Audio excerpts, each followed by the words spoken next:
This classic Suzuki DR had been sitting for months. Would a fresh battery be enough to bring it back?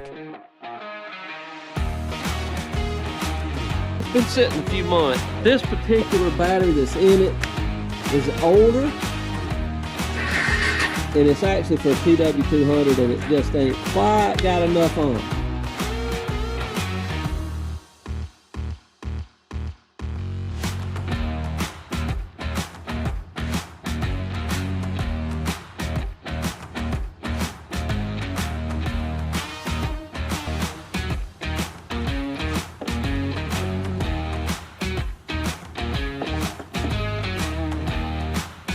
It's right in there.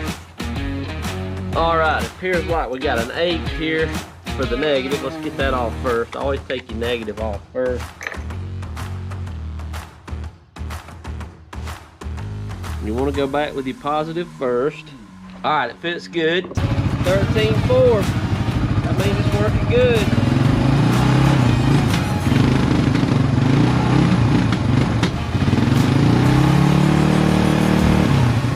Yeah, that's good.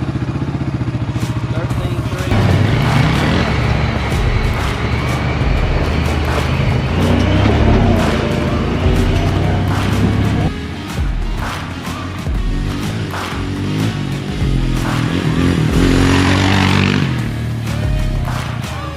Oh, it runs good, man, don't it? Yeah.